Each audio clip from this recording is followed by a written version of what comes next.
CNN's Whitney Wild is there. Whitney, what are you learning about who Robert Prevost is? Oh, well, one of the people who knows him very well, that's Father John Leyden. He lived with him for 10 years in Peru. He is now here at the Chicago Theological Union, where Pope Leo gained his Master of Divinity, then came back to teach other students of the Augustinian religious order. And he said that he is the most global, most international American Pope you can imagine because he's lived in so many different places around the world. He said that this is the moment here, it is hard to overstate the gravity of the moment here, because now American Catholics, now members of that Augustinian religious order, see themselves in the man who now leads the church.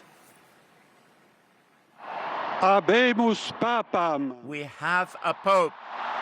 This is the moment Catholics and papal enthusiasts had been waiting for. Pope Leo XIV, the first U.S. pontiff in history, presenting himself to the world. 69-year-old Cardinal Robert Prevost, born in Chicago, was chosen as the 267th leader of the Catholic Church on day 2 of the conclave. La pace sia con voi. Peace be with you. He attended Villanova University in Pennsylvania, earning a bachelor's in mathematics before going on to receive his Master of Divinity from the Catholic Theological Union of Chicago. I have absolutely no doubt that our new Pope Leo XIV will just be an extraordinary leader. We didn't think it was possible for an American to be the person that the cardinals would choose, but he's a person that really has the heart of the whole church. Gracias a todos ustedes. Cardinal Prevost has spent much of his career as a missionary in South America. He previously worked for a decade in Trujillo, Peru, and served as Bishop of Chiclayo, another Peruvian city, from 2014 to 2023. He is a dual U.S. and Peruvian national. After today's unveiling, Peru's immigration agency posted his Peruvian ID card on social media. Today, he outlined his vision for the church. We have to seek together to be a missionary church, a church that builds bridges and dialogue. The visibly emotional Pope Leo XIV also thanked the cardinals.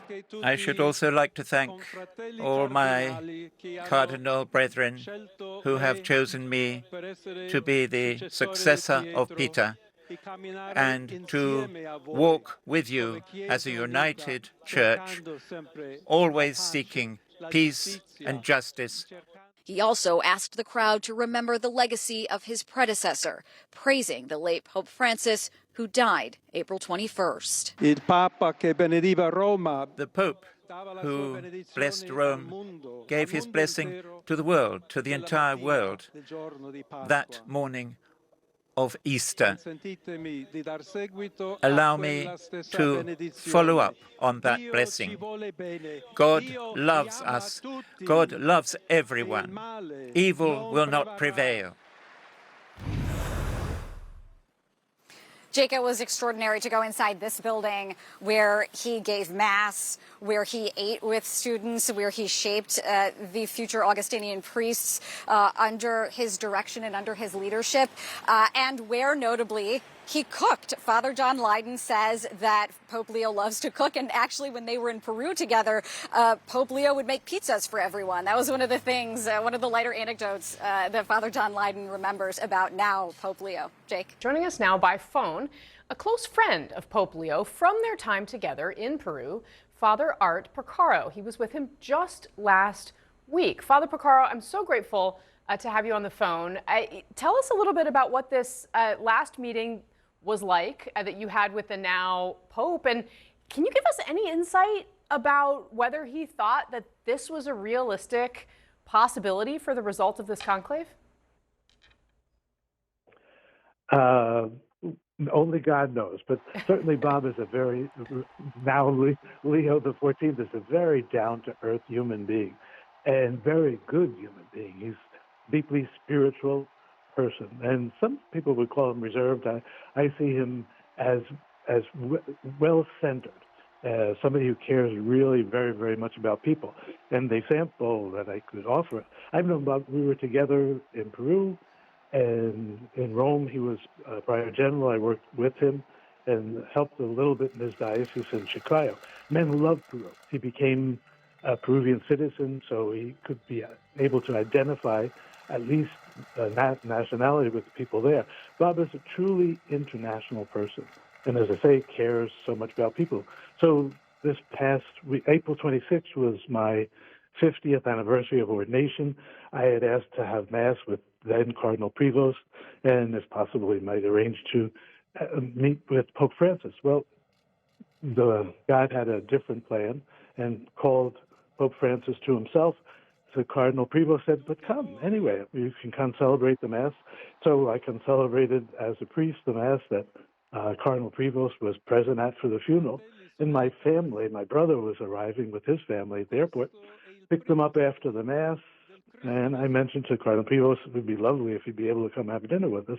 He said, gee, I have the Mass of the 9 days with for Pope Francis, but maybe I'll be there for dessert. And sure enough, in the rain with an umbrella over his head, he came down to the restaurant walking, and we sat together with the family and enjoyed gelato in Rome.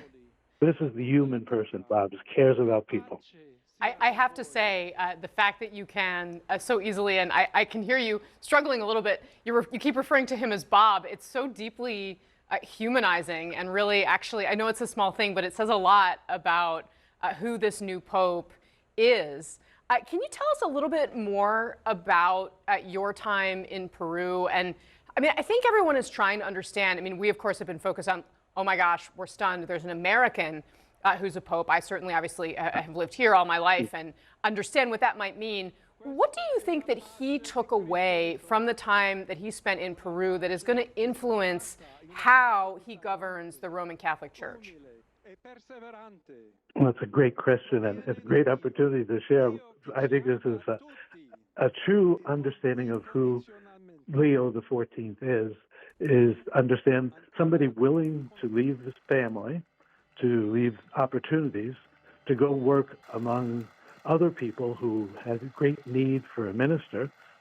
So when Father then Prevost came to Peru, young priest, he came to not to replace people there, but to help build up the Peruvian church and identify with the people as Christ identified with those who were most left out. So Father Prevost at that point in time, I'm very aware now to use the word Bob, try to be conscious of the fact that I love Father it so Prevost much. and then here's somebody who, because he felt called and was at service and great service to the people, became prior general of the entire order of St. Augustine worldwide, and reelected in that post. People saw in him the ability to govern, to lead, to manage, but a caring person. And he knows Italian, as we all heard from the Loggia. He knows Spanish, as we heard also from there, how brilliant. He's speaking directly to people, the people of the city of Rome in Italian. This is a person of the style of Pope Francis.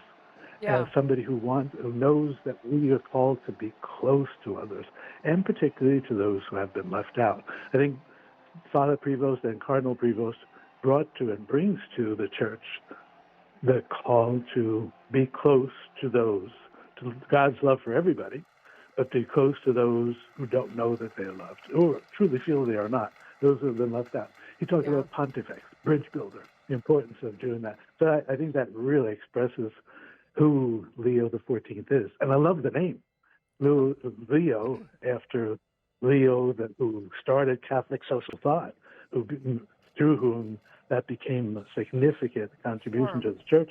Here, Cardinal Prevost, now becoming Pope Leo, speaking to us about the importance of Catholic social thought in our world today, to build a better world not for some, a better world for everybody. All right. I unfortunately have to let you go, but very briefly, can you confirm, Bob, Cardinal Prevost, now Pope Leo, Cubs fan? That I cannot. We'll ask for a second source down the line. I am not a sports Father Porcaro, thank you so much for your time.